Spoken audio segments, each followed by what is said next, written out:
भारतीय किसान यूनियन महात्मा टिकैत ने एक समीक्षा बैठक का आयोजन किया। में स्थान हाई फाइव और ढाबा यमुना एक्सप्रेस साबोता टोल के पास जेवर जिला गौतम बुद्ध नगर। समीक्षा बैठक के आयोजन में किसानों की समस्याओं के ऊपर भी किसान से बातचीत करी गई और कहा गया कि जल्द ही किसानों की समस्या दूर करने के लिए पूरे पश्चिमी उत्तर प्रदेश में सभी जिलाधिकारी को ज्ञापन सौंपा जाएगा। समाचार बेधड़क के लिए गौतम बुद्ध नगर से मेरठ मंडल हेड केशव अग्रवाल के साथ विनय शर्मा की खाद रिपोर्ट।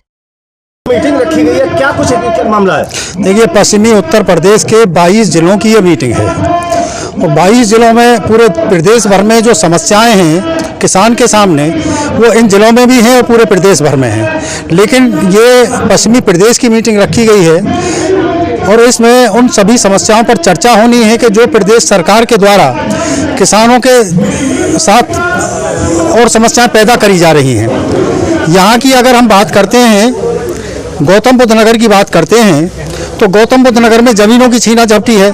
पूरे उत्तर प्रदेश की बात करते हैं तो गन्ना में आज जिस तरह से किसान का शोषण हो रहा है, 8 साल के दरमियान किसान के रेट आज जस के तस हैं। जबकि यही सरकार कहती थी 2017 में चुनाव से पहले कि किसान का रेट 2017 में 450 रुपये प्रति क्विंटल होना चाहिए था। अगर 450 रुपये प्रति क्विंटल जब ये सरकार बनकर आई 450 रुपये प्रति क्विंटल देती तो आज किसान का रेट कम से कम 600 रुपये प्रति क्विंटल होना चाहिए था। सभी MSP पर रेट बढ़ रहा है तो गन्ना का रेट क्यों नहीं बढ़ेगा? तो ये ऐसी समस्याएं हैं कि जो किसानों को के हालातों को बद से बदतर बना रही हैं।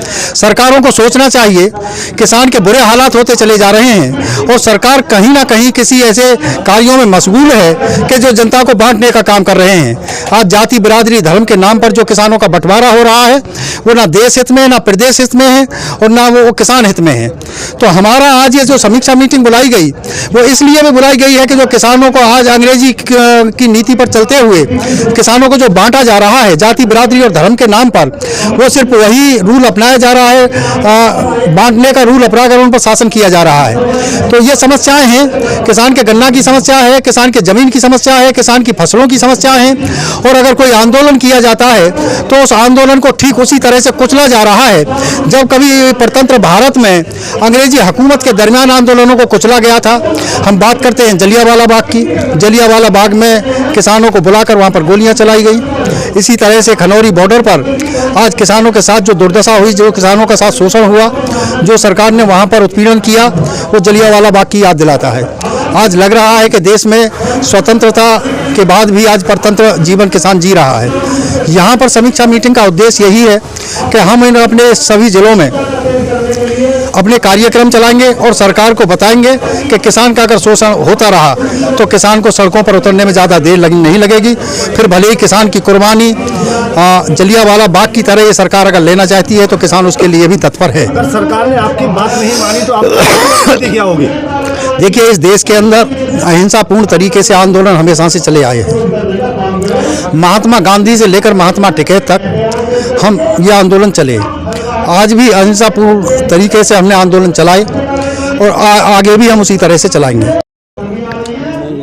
महात्मा टिकैत ने सन 1987 में ये कहा था कि किसान की फसलों की लाभकारी मूल्य दे दिए जाएं और उन्होंने ये भी कहा था कि सन 1967 को आधार वर्ष मानकर कीमतें दी जाएं। आज भी एजेंडा यही है, लड़ाई यही है। सरकार ने गाजीपुर बॉर्डर पर जो आंदोलन चला था उस आंदोलन में 3 काले कानून जो बने थे उनको वापस लिया गया।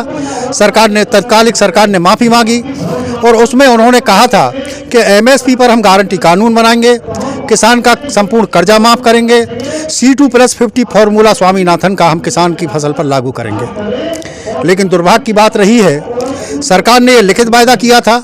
एक लंबा आंदोलन खनौरी बॉर्डर और शंभू बॉर्डर पर चला, लेकिन उस आंदोलन को एक ताकत के साथ कुचल दिया गया और सिर्फ ये कहा जा रहा था कि सरकार ने जो कहा है उसको पूरा करना चाहिए। हम आज यहाँ इस समीक्षा मीटिंग में किसानों से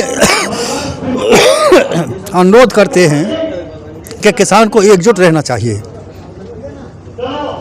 किसान अगर एकजुट नहीं रहा तो उसकी समस्याओं का समाधान नहीं होगा।